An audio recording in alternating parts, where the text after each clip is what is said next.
Kumusta mga kasawsawero, mga pre? So, ngayong araw, manonood tayo ng video about ito sa magkakapatid na mahiyain. So, ang video ito ay mula kay Kabayan TV. So, meron itong title na Yari Ka.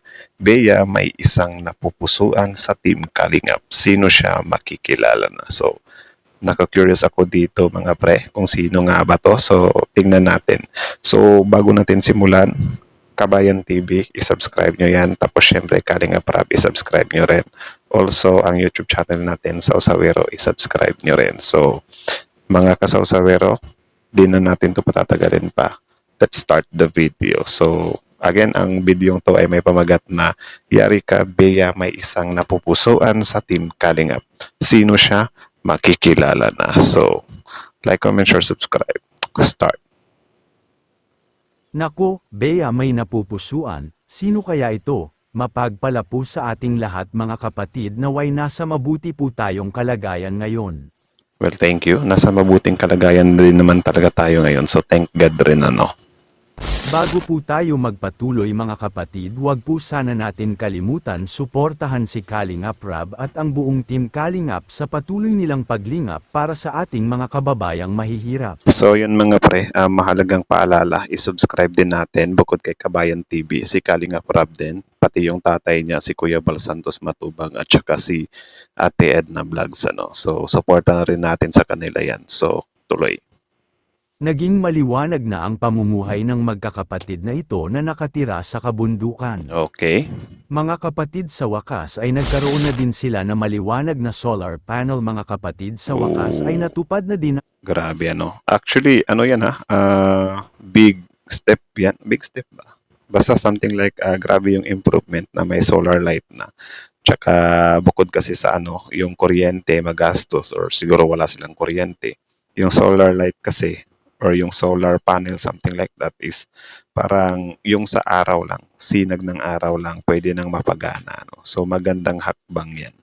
Ang kanilang inaasam-asam na solar panel, hindi pa kailanman sila mahihirapan pa sa tuwing nagluluto sila ng kanin or ulam tuwing gabi dahil may isang solar panel na sila na maliwanag. Oh, nice. Kaya labis nagpapasalamat ang kanilang ina dahil hindi pa kailan sila mahihirapan kumilos sa loob ng kanilang bahay pagsapit ng dilim. Tama. Tsaka, ano din, makakapag-aral na rin sila ng maayos. 'Di ba? Kahit gabi, makikita nila kung ano yung mga binabasa nila. Makakagawa sila ng mga homeworks, assignments.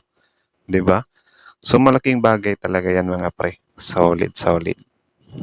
Kaya maraming salamat sa nagbigay nito na solar panel sa kanila dahil malaking tulong ito sa kanila. Yun. Mahirap nga naman talaga mga kapatid kumilos kapag ang gamit mo lang na ilaw ay isang ilawan na Lampara. kailangan ng gas. Hindi kagaya nito mga kapatid na ibinigay ni Rab na sikat lang ng araw kailangan nito at hindi na kailangan pa ng kuryente or ano-ano pa man. Wait lang. Tapos yung ano nila, yung bubong nila is gawa pala siya sa ano, nipa.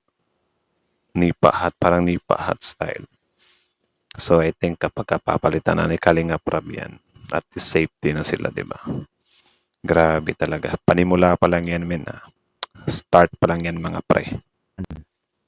Ayun nga sa mga ibang taga-subaybay kay Rab, aniya pa kung may bago na silang bahay ay doon nila malalaman kung paano gamitin ang kontador sa loob ng bahay nila. Tama. Mga kapatid, maraming naawa sa ina ng magkakapatid na mahiyain dahil mismo ang solar panel hindi niya pa alam ito. Tama naman yun. And I think normal lang naman yun, mga pre. Kasi kahit ako naman, hindi ko pa alam kung paano i-on yan, ano. Kasi never pa rin ako nakakita ng solar panel in person. Pero syempre tayo kasi na parang medyo exposed tayo sa high technology ng mundo, ng bansa, is parang medyo madali na lang sa atin na parang tawag dyan, kalikutin yung mga ganyang bagay, di ba? So may mga manual naman yan. And yun, malay natin soon, di ba? Aasenso din sila nanay. Tama nga sila, kapag nga naman talaga lumaki ka sa bundok ay hindi mo nga naman talaga alam kung ano ang meron sa syudad, pero panigurado nito kung may sarili na silang bahay or magandang bahay malalaman at matutunan din nila ang isang bagay na hindi pa nila nararanasan sa kanilang buhay. Tama. Medyo subjective rin yung ganyan ha. Kasi yun nga, yung mga taga-bundok, meron silang hindi alam, mga pre, na ginagawa sa syudad. At the same time, itong mga nasa syudad din naman, gustong-gusto nilang maranasan yung mga buhay na nasa mga bundok, nasa probinsya, nasa bukid, 'di ba? Kahit ako min, parang gusto ko talagang tayo kasing mga nasa syudad, ginagawa na lang nating unwind venue or escape venue yung mga kalikasan, 'di ba? Which is maganda yun, mare-relax talaga yung utak mo dun mga pre. Mga kapatid Bea, may napupusuan pala.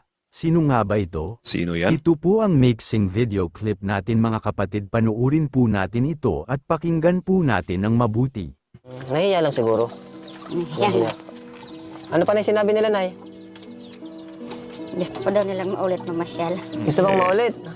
Ang cute, 'di ba? Yan yung mga tipo min na hindi ka maiinis kapag ka mag-request sila ulit kasi wala. Kasi parang hindi naman sila siguro pinagkaitan mga pre. Matagal lang talaga silang umabot sa radar ni Kalinga Prab, 'di ba? Siguro kung dati pa sila nakita ni Kalinga Prab, baka matagal na nila yung natatamasa yung ganyan. 'Di ba? Sino yung... Dapat daw kasama daw si Grace. Si Grace? Oy! Ba't ka talaga kapitana? Ba't talaga si kapitana? Si kapitana ang papakausap po. Grace! Halika. Parang may nakita pa naman akong video about ni Kalinga Prab na binigyan niya ng sasakyan yung si Grace. Blessed din. Ikaw pala nang gusto nilang kasama. Ikaw daw ang gusto nilang kasama. Ni Bea. Oo. Kausapin mo, Grace. Kumustahin mo sila. Doon ka. Kasi mabait ka daw, sabi ni Bea. Ibig sabihin ako hindi mabait? Tama namang na-heart si Kalinga Prab doon na. Parang, si Grace lang mabait? Dinala ko kayo ng SM, hindi pa pala ako mabait. Pero siguro ang explanation dyan is parang syempre, mga babae din kasi sa kanila. May mga babae kasi na alam nyo kapag mga ganyang mahiyain is sagad talaga yan, especially kapag kalalaki yung kaharap nila. Regardless kung nakakatanda or nakakabata pa sa'yo, di ba? At hindi ako kinakausap. Grace. Hi! Dito na ako ulit. Kakasama tayo dito. Bakit nandito kayo sa loob? Dapat nalabas kayo. Uy, Tapos ang cute ng boses ni Grace. May ilaw na ba yan? kamusta kayo? Tama kayo mga kapatid, sa inyong narinig, may gusto pala si Bea na palagi niyang kasama sa tuwing mamamasyal sila sa SM Mall. Ito ay isang kapitan sa kanilang barangay. Seryoso, kapitan? Like kapitan talaga? Barangay captain, ganun. Mga kapatid, nakakasaya Parang bata pa kasi siya eh. dahil paunti-unti na nila nakukuha ang loob ng magkakapatid na mahiyain. Ang gusto pala nila ay ipasyal sila sa ibang lugar na hindi pa nila nakikita sa buong buhay nila. Kaya Tapos makikita mo rin talaga kung gaano ka-genuine yung smile, di ba? salamat Kapitana, dahil isa kang tumulong sa Kalingap para gumaling ang magkakapatid na ito. Yun. Muli hanggang dito na lang po ang ating mixing update. Maraming salamat po muli sa inyo sa patuloy nyo na panunood at So, yun lang naman mga kasawsawero, mga pre. So, kayo, anong masasabi nyo dyan? I-komento sa baba ang inyong mga saloobin. Pag-uusapan natin yan isa-isa sa comment section. So, syempre, bago nyo iwan yung channel na to, Kabayan TV, i-subscribe nyo yan. Original video link in the description box below. Tapos, syempre, Kalinga Prab din, i-subscribe nyo rin. Courtesy din sa kanya kasi siya yung samkain utak sa mga videong pinapanood natin. Also, Kuya Bal Santos Matubang, Ate Enna Vlogs, ang ama at ang ina ng Kalingap. Tapos syempre, ang ating YouTube channel, mga kasawsawero. Sawsawero. So yun, Sawsawero. I-subscribe nyo rin yung channel natin, Sawsawero. So yun lang naman mga pre. Nakakatuwa lang ding tingnan na itong mga batang ito nga is some kind, unti-unti na silang nakikipag-socialize. Especially kay Bea na parang ni-request talaga nila na sumama si Grace. Alam niyo yung tipo na ni-request nila na ipasyal ulit sila. Magandang sign yun mga pre. Kasi kahit papano, 'di ba, unti-unti nilang binubuksan yung binubuksan nila yung opportunity para sa kanila.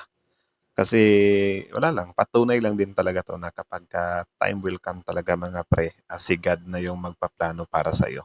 Halimbawa ganyan, itong mga batang to, sobrang mahiyain. Pero bakit bigla na lang silang tawag dyan, halubilo pa rin kay Kalinga Prab. kahit na sobrang mahiyain nila. Kasi si God kasi men, mga pre, ginagawa niya talaga lahat, 'di ba? Para ibigay sa mga anak niya, sa mga deserving talaga. 'Di ba? Yung mga iniintay nila. Especially itong mga batang to, mga pres, parang dating ano na to, bugbog na to sa ano, mga pambubuli, 'di ba? So ngayon, nasa ano naman sila ngayon sa pedestal. Sila naman yung unti-unting iaangat ng Diyos. 'Di ba? So yan yung abangan natin mga pre kasi for sure sobrang exciting ng kalalabasan ng ano nito, istorya nito, kwento nito, 'di ba? So I think hanggang dito na lang mga pre. So muli, Kabayan TV, subscribe nyo. Sausawero, subscribe nyo rin. Kuya Bal Santos Matubang, Kalinga Prab, Ate Edna Vlog. So that's it. Sausawero is out. Sausawero is out.